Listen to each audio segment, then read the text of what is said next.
नमस्कार दोस्तों, स्वागत है आप सबको फिर से एक नई वीडियो पर। दोस्तों आज हम लोग देखेंगे मैथ से संबंधित कुछ महत्वपूर्ण प्रश्न जो कि एग्जाम में पूछे जाते हैं। आइए देखते हैं पहला प्रश्न।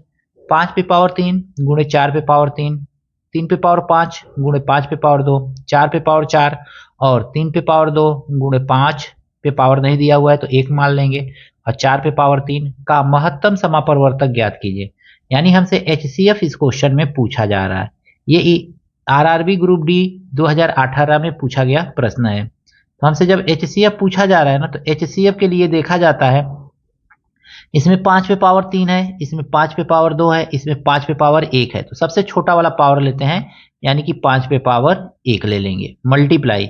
अब देखेंगे 4 पे पावर 3 यहाँ पे दिया गया है, 4 पे पावर 3 4 यहाँ पे दिया गया है, 4 पे पावर 3 यानी 4 पे पावर 3 सबसे छोटा वाला नंबर है। तो 4 पे पावर 3 वाला हम लोग ले लेंगे यहाँ पे। अब देखिए 5 इसमें है, 4 इसमें है पावर वाला, और इसमें 3 दिया है, इसमें 3 दिया है, यानी तीनों में कॉमन 3 नहीं है तो 3 नहीं लेंगे। जो सब में कॉमन हो उसी नंबर को लिया जाता है और सबसे छोटे वाले पावर को लिया जाता है। हमको ये मिल गया एचसीएफ। अब इसका मल्टीप्लाई करना है, 5 गुणे 4 पे पावर 3, 4 चौको 16 और 16 चौको 64, 64 हो जाएगा ये। अब इसका मल्टीप्लाई करेंगे ना, 5 चौको 20 और 5 छक्के 30 और 2 32, यानी 320 जो होगा हमारा एचसीएफ होगा दिए गए क्वेश्चन का।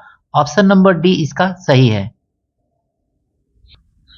अगला प्रश्न है 3/4 कामा 5/8 कामा 7/12 कामा 15/16 का औसत ज्ञात करिए। औसत ज्ञात करना आरआरबी आरपीएफ एसआई 2019 में ये पूछा गया प्रश्न है। सबका पहले हम क्या करेंगे, सम निकाल लेंगे। 3/4 दिया गया है प्लस 5/8 प्लस 7/12 प्लस 15/16, सबका हम लोग सम फाइंड करेंगे। 16 या 48 आएगा ये, तो ये 48 एलसीएम आएगा दोस्तों यहाँ पे। तो 4 एकन्ने 4, 4 दूनी 8, 12 बार में 12 तिहाई 36, तो यहाँ पे लिख लीजिए 36। फिर देखेंगे 8 छक्के तो 5 छक्के 30, तो यहाँ पे हो जाएगा आपका 30। 12 चौको 48, 7 चौको 28, और ये हो जाएगा आपका 16 तिया तो 15 तिया 45। इतना हो गया। इसको प्लस करिए, देखिए 8 5 13, 13 6 19, 19 का 9 हाथ में आया 1, 4 1 5, 5 2 7, 7 3 10, 10 3 13, तो ये हो गया आपका 139/48। यही तो आएगा ना। अब हमको औसत निकालना था, ये तो सम निकल गया, तो औसत बराबर होता है दोस्तों, औसत हमको निकालना है ना, तो औसत बराबर सभी संख्याओं का योग। तो योग हमको कितना मिला है, 139 और बट्टा 48, सभी संख्याओं का योग भगा कुल संख्या। कितना है कुल संख्या, तो 1 2 3 4, 4 ठो संख्या है। ऐसे इसी को नीचे लाएंगे तो मल्टीप्लाई में ये 1/4 हो जाएगा, तो 139/48 और गुणे 1/4, यही तो लिखेंगे ना। अब इसको मल्टीप्लाई कर लीजिए, बस वही आपका औसत हो जाएगा, चाहे तो आप भाग कर सकते हैं। तो अब 139 है, सॉरी 104 बटे 32, 4 चौको 16, 17 18 19, 139/192। ऑप्शन नंबर ए इसका सही है। अगला प्रश्न है 19 पे पावर 300 को 20 से विभाजित करने पर शेषफल कितना प्राप्त होगा। हम एक ट्रिक यूज करेंगे, ए पे पावर n को अगर में हम भाग दे देना a+1, यानी कि a का वैल्यू 19 है और इस 19 से ये एक अधिक है, इससे भाग दे दें, तो अगर में n जो होगा दोस्तों, n जो होगा सम होगा, सम होगा, तो शेषफल जो होगा ना, शेषफल वो आएगा आपका, शेषफल इस कंडीशन में 1 आता है। और अगर में n जो है आपका क्या है, विषम है, ठीक है, विषम है, याद रखिएगा। तो इस कंडीशन में आपका शेषफल क्या आता है, तो इस कंडीशन में शेषफल 2 आता है, तो इस कंडीशन में शेषफल 2 आएगा, ठीक है। तो हमारा यहाँ पे देखेंगे 19 पे पावर 300 n सम है, तो हमारा शेषफल कितना होगा, तो 1 होगा। ऑप्शन नंबर ए जो है इसका सही है। इस क्वेश्चन को कुछ भी लगाने की जरूरत नहीं, बस ये 2 ट्रिक याद रखना पड़ेगा, ये वाला एक और ये सम विषम। इसके आधार पे आप देखते ही क्वेश्चन को बता सकते हैं कि इसका आंसर क्या है। आरआरबी एनटीपीसी 2019 में ये पूछा गया प्रश्न है। अगला प्रश्न है यदि √3 बराबर 1.732 है तो 1/√3 का मान है। सबसे पहले हम देखेंगे ना 1/√3 दिया गया है आपका, इस तरह से √3 दिया गया है। इसको हम रेशनलाइज करेंगे। रेशनलाइज करने के लिए √3 से ऊपर और √3 से नीचे भी मल्टीप्लाई कर देंगे तो हमको क्या मिलेगा, ऊपर √3 मिलेगा और √3 का √3 में मल्टीप्लाई करेंगे तो हमको 3 मिल जाएगा। अब देखेंगे √3 का मान कितना है तो 1.732 दिया हुआ है और बट्टा 3 से भाग दे देंगे कितना आ जाएगा तो 0.3 5 15 16 17 3 7 21 22 23 3 7 21 0.577 आंसर है। ऑप्शन नंबर ए इसका सही है। अगला प्रश्न है 32/4 - 5 × 8/3 बटा 5 × 3 - 6 + 3। इस क्वेश्चन को करने के लिए आपको बोर्डमास का रूल थोड़ा सा आना चाहिए। आरआरबी एनटीपीसी 2021 में ये पूछा गया है। बोर्डमास का रूल कहता है सबसे पहले ब्रैकेट को ऑफ करना रहता है आपको, उसके बाद आपको क्या करना है बी ऑफ को करना रहता है, OFF यानी कि ऑफ को सॉल्व करना रहता है। उसके बाद डिवीजन करना रहता है, भाग के बाद गुणा, गुणा के बाद जोड़ा जाता है और जोड़ के बाद आपको घटाना रहता है।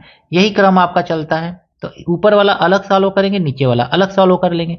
32 में 4 से भाग दे देंगे तो 4 बटे 32 ऊपर ही कर ले रहे हैं।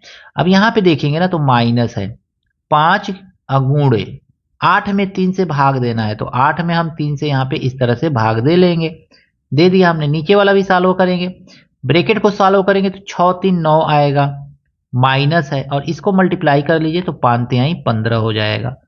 अब यहाँ पे देखेंगे दोस्तों ना 3 से तो 5 कटेगा नहीं तो 5 बटे 40 हो जाएगा तो 40 सॉरी ये 8 है ना यहाँ पे तो ये 40 पहले नहीं लिखेंगे, पहले 8 और माइनस 40 और बटा 3 लिख लेंगे और नीचे माइनस करेंगे, इसको 15 में से 9 माइनस करेंगे तो आएगा 6। इसको देखेंगे ना तो इसका 3 बटे 24, 24 में से 40 माइनस है 24 प्लस में आ रहा है, घटा लीजिए तो 40 में से 24 घटाएंगे आएगा आपका 16, 16 ही तो आएगा ना, 16 बट्टा 3।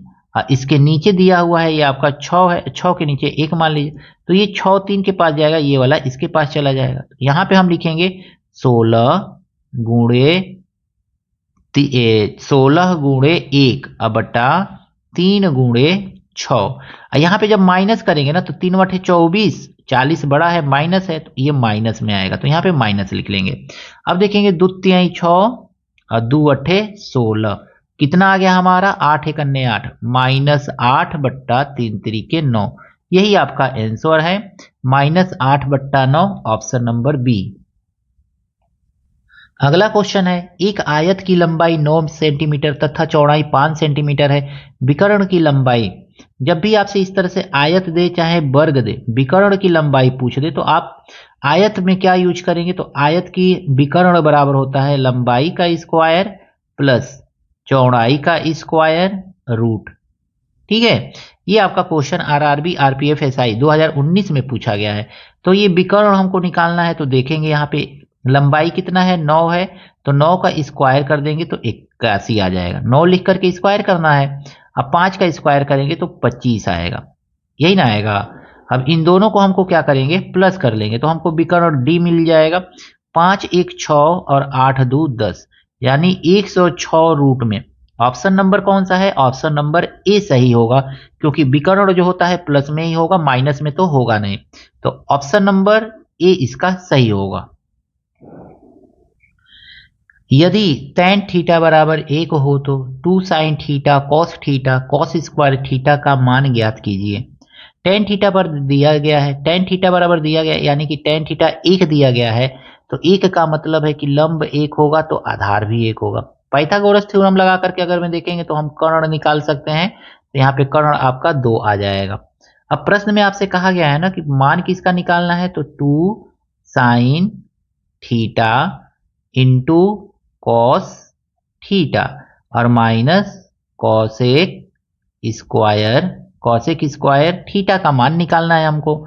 अब यहाँ पे हम लिखेंगे ना 2 गुणे साइन थीटा का मान क्या होता है तो साइन थीटा का मान होता है लंब बटा आधार सॉरी कर्ण, तो लंब बटा कर्ण, इसको कर्ण बोलेंगे, ये लंब है ये आधार है, तो लंब बटा कर्ण यानी कि 1/√2 लिख लेंगे।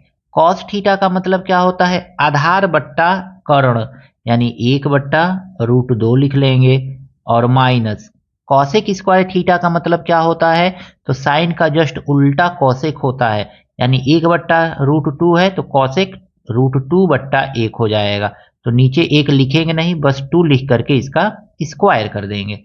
अब देखेंगे √2 का मल्टीप्लाई करेंगे तो क्या आ जाएगा, ऊपर 1 एकन्ने 1 और √2 मल्टीप्लाई होकर के 2, हम माइनस √2 का स्क्वायर करेंगे तो ये हमको मिलेगा 2, 2 से दोस्तों 2 काट देंगे तो ये आ जाएगा 1 - 2 इज इक्वल टू -1।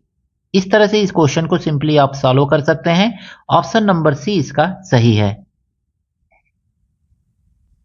इस प्रश्न में कहा गया है 15 सेंटीमीटर त्रिज्या वाले वृत्त का परिमाप है।